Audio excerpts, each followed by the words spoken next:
Countdown for blast off. X minus 5, 4, 3, 2, X minus 1, fire.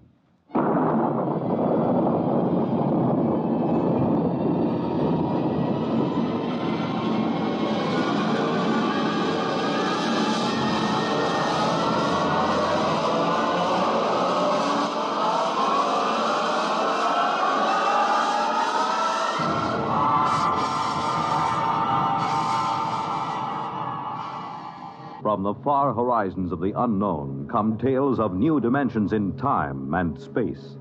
These are stories of the future, adventures in which you'll live in a million, could be years, on 1,000 maybe worlds. The National Broadcasting Company, in cooperation with Galaxy Science Fiction Magazine, presents X minus 1.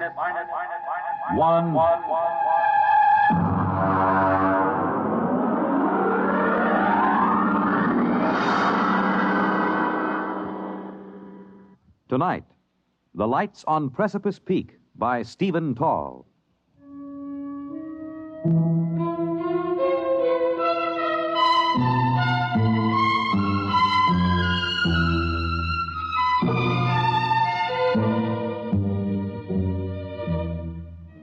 We were sitting on the porch of the lodge, the three of us, Chuck Evers, Royston, and myself. Chuck was smoking one of those 5 for a quarter stinkers he affects, but he let it go out as we sat in the darkness, stared across the narrow valley below us, then up again to the mountains of Bighorn Glacier, 6 miles away and 7,000 feet up in the thin, cold air. There it is. You see? Where? Well, follow my hand. I'll line it up with a tall pine tree on the first ridge. You see? Very small, dull red. It's been up there for about 5 minutes. I didn't see anything before. You see? Moving along. Well, it seems to be the lip of Bighorn Glacier. Give me the binoculars. Yeah, it's a glow, all right.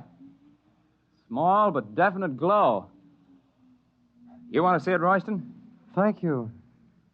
Well, that's that. You can see it, but still you can't. The glasses didn't pick up any outline. It's still just a glow. Spooks, that's what. Spooks. Spooks? Ah, yes, apparitions. Haunts, hobgoblins, ghosts, banshees. Well, at least these mysterious lights of Precipice Peak make no sound. Are you sure? How do you know that every coyote that you hear is really a coyote? And at any rate, if they make sounds, they're sounds of the country. A miserable country. Sir, you were speaking of the land I love. If you don't like it, why stay around? It is supposed to make me a man of vigor with red corpuscles and a need for cold shower baths. Actually, there is nothing wrong with me. I was simply born to sit and watch while great louts like you run and wrestle and climb and sweat. Ah, there, the light shows again. Now, you can see it with the naked eye. It's higher than it was before. It's moving along. It's going along Fifth Avenue Trail. Spooks don't need a route of ascent even on precipice. All of a sudden, the lights of Precipice Peak are getting solid. Now, I've got a feeling they'll leave a sign. Sign? Ah, yes. Traces. Right. Traces, tracks, spores. The only mystery about those lights is we don't know who makes them. They're getting to be a tourist attraction. Maybe that's a lead. Over the swamps of Louisiana, where I wish I now were, I have seen balls of fire that were drifting. It is swamp gas, methane, slowly oxidizing, glowing. Could this up there on the mountain be something like? Almost impossible. Anyhow, balls of gases wouldn't follow a trail. Those blasted lights do. Take it easy, Chuck, boy. Tomorrow you can look for yourself, remember? At daybreak, we go up to solve the mystery of the lights. Ghastly. To go out at dawn is as bad as eating raw flesh. But tap on my cabin door as you go by. I will wave to you from the window.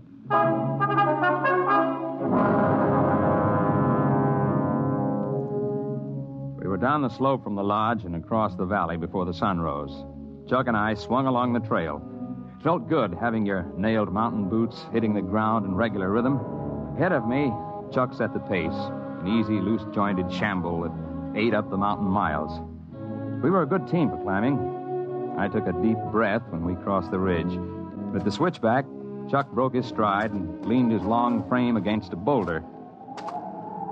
Well, tonight we'll be up where the lights are. Punch me if you see one first. Lights, nuts, there'll be none while we're on the peak. $5 says so. Well, I'm not a rich man, but I love a sporting chance. Here's my 5. It's a bet. Where'll we put him? Well, here. I'll empty this out. I got a tobacco tin. Stick it in here. Okay. Here's my 5. All right, we'll put it under the stone here. Nobody will find it under there. It's off the trail. All right, now, if there are lights, it's yours. No lights, it's mine. Right? Right.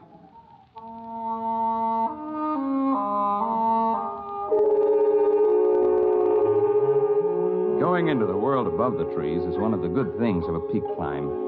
Hoary marmots whistled from their rocks. Conies scurried.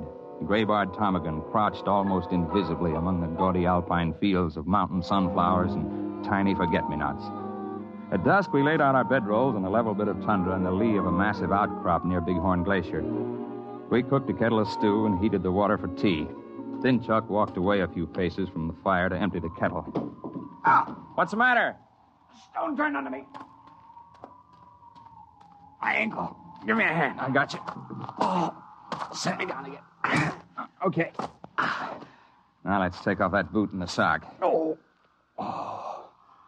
Well, I have a feeling, my friend, that I will not climb that peak in the morning. Get the sock off and let's see how bad it is. Oh. Well, we'll pack ice on it and tape it in an hour. Maybe it's a simple twist. Oh, you know it isn't. Sure, I know. I thought you wanted to be cheerful, that's all. It's like when I broke 3 ribs climbing to look into a bird's nest the day before we were tackling the east face of Long Peak. Then you would chin up. Well, that was different. I wasn't hurting.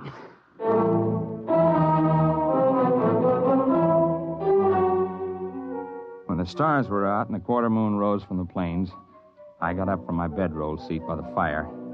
Chuck's ankle was taped, and he was easing it before him as best he could. Well, that's not so bad for a foot. It only hurts when I try to walk on it. Well, I want to have a look before we turn in. My 5 spot says there won't be any lights, but the technical crew may be monkeying around somewhere. Well, take it easy. I'll just skirt along the edge of the glacier. Back in half an hour. You take it easy. I know Bighorn Glacier. Its crevices are so consistent they're shown on maps. I carried an ice axe, but I didn't figure to use it. And I'd worked my way for a number of minutes along the edge of the moonlit ice sheet. I suddenly got the idea that I should cross it. The glacier had a good snow covering. The going was easy, and the view was something few men see. I automatically avoided the big ice cracks. I knew where they were. And then I slipped through a snow roof and fell. I wasn't hurt. The moonlight from the crack above showed my ice axe beside me. It was a lucky fall, except for the fact that I couldn't get out again.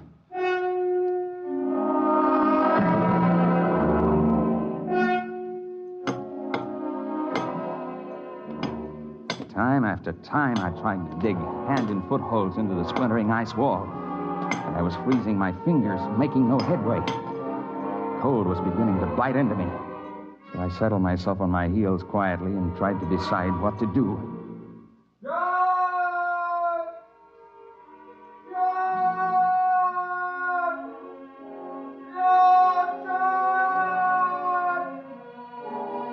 That was Chuck beginning to call. I knew if I answered, he'd probably try the ice himself, so I kept quiet. And after a while, he stopped calling.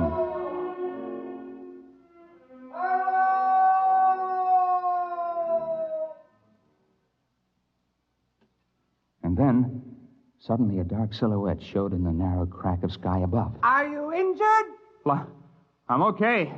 Just drop me a rope and I can walk up the wall. Mind the snow ledge.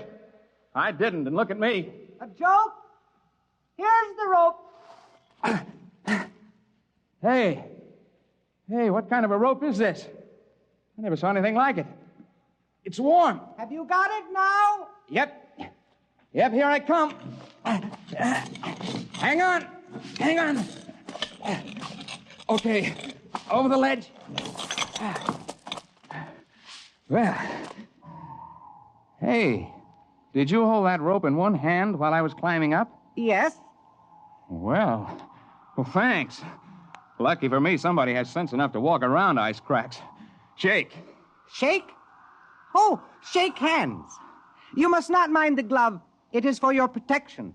The hand is not yet cooled. Cooled? What in the world? Your friend with the swollen foot is concerned for you. Come, I have made an easy way.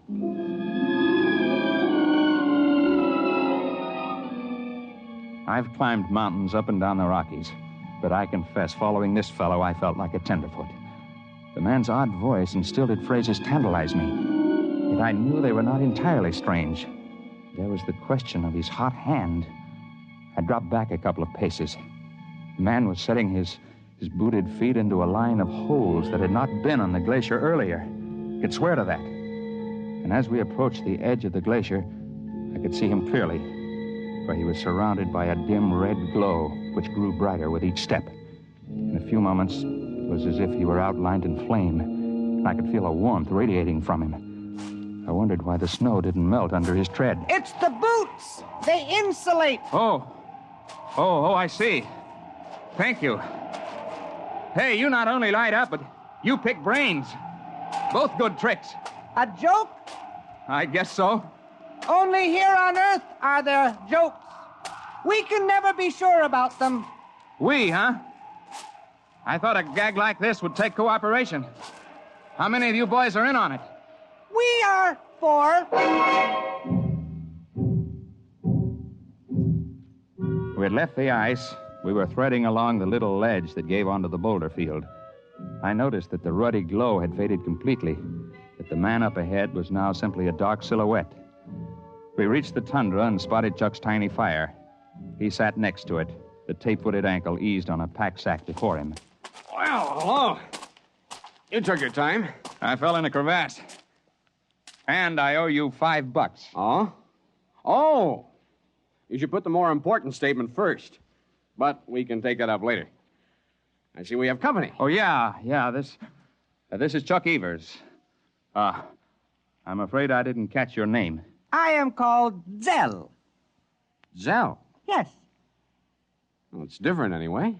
That is because I am different. He can read your head like a crystal ball. And he lights up like a neon sign. Easy, boy. You've slipped on the ice before. Sit down. Let's quit being funny. Let us all sit, and I will tell you why I am Zell.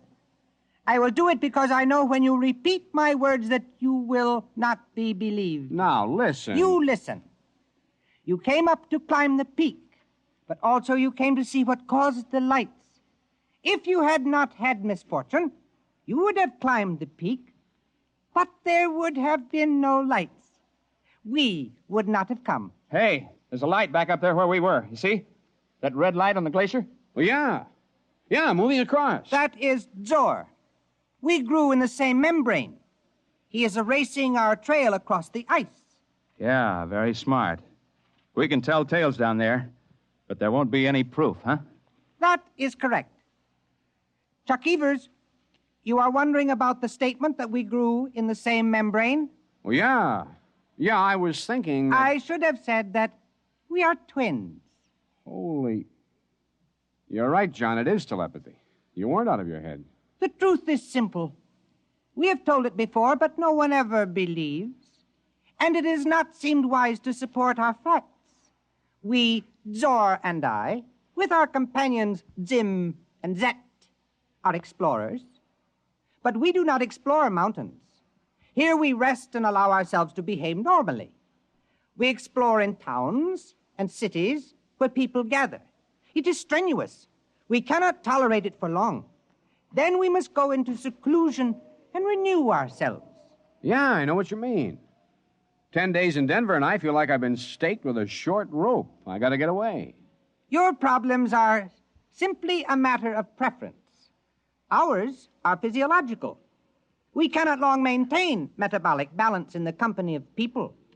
Thus, Zim and Zet are now back in the world you inhabit.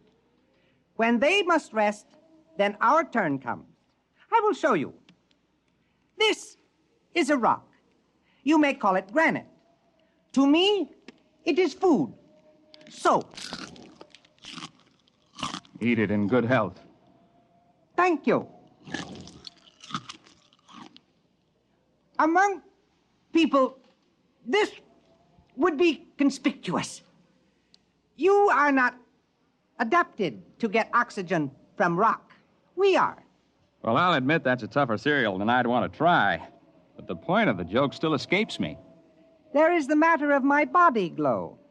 I can control my body temperature, raising it and lowering it as I choose. The greatest difficulty when I am among you people is to keep myself down to human body heat. Normally, it is much higher than yours. And when, due to exercise and metabolic speed-up, excess energy is accumulated, it is satisfying to us to radiate it, much as you get released by deep sighs, by long breaths, by stretching your limbs. Unfortunately, when we radiate rapidly in air, we glow. It has made us conspicuous. Yet, your unawareness of us is a marvel. For creatures so well supplied with adaptation for sensation, you are indeed blind. You sound like an old professor I had once. I didn't understand him either. Zor is waiting by the glacier. We have plans for this time. When you return to the settlement below, it would perhaps be wisest not to explain the lights.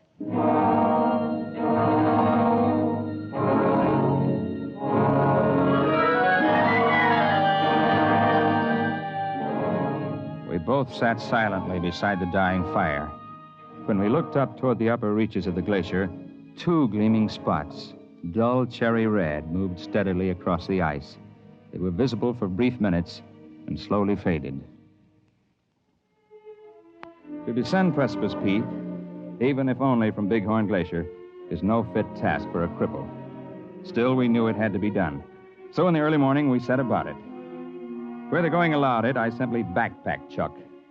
We made use of every ledge, because Chuck could rappel himself down spots he could not climb or be carried. We were both mountain men and tough, but by mid-afternoon, we knew we'd had enough. We were lucky, though. We ran into Heine Cobb, the ranger, heading down trail with two pack horses. We stopped only once, the big switchback. I got down from my horse, pried up a stone, took the tobacco can from under it, and gave it to Chuck without a word. Back at our camp on the lakeshore, Chuck and I weren't disturbed by questions. When men fail on the peaks, they tell their own stories in their own time. Chuck's ankle showed quick improvement, and in a couple of days he was hobbling about. Only young Royston came to visit us. You have not been back to the lodge. Perhaps you are afraid to show your faces. People talk your arm off up there. Not many of them have the gall to come snooping around here. You cannot offend me. I was concerned for you. I was interested, so I came. Did you see the lights? Nope, nary a light. I told you they wouldn't show up when anybody was up there. You collected $5 from me, betting on the other side of the fence. You were the man who was so sure there'd be some sign. I do not understand. You are both confusing everything, and you are both lying. There were lights on the peak when you were there, and I have a feeling you saw them. They were quite a show from here. Well, this is the place to see them from. Closer up, you lose perspective. Well, I must go. Friendship means nothing to you, so I will take my small hike back to the lodge again. Actually, I came to say that tomorrow I leave this miserable place and go home. I've endured all the health I can stand. Now, that's a different story. We're sorry to see you go, fella. My regards to the swamps. 10 to 1, when you get there, you'll wish you were back. This I very much doubt. Goodbye, John. Goodbye. Oh, there's a funny fella. Hey, what are you doing? Just feeling the stone step where he sat. I thought so. He really liked us, but this time he was careful not to shake hands. Did you notice? Yeah. In spite of himself, he had reached his limit of control. His temperature is going up. Yeah, I guess it is. He never could see a joke. And remember how he'd say something and then wait, as if he didn't understand it? And then all of a sudden it would come to him? He'd wait to pick our brains for every new word. You mean Royston? Royston is a name out of a hat. When that lad really goes home, he'll go with his buddies up there on that peak. I wonder which he is. Zim or Zet?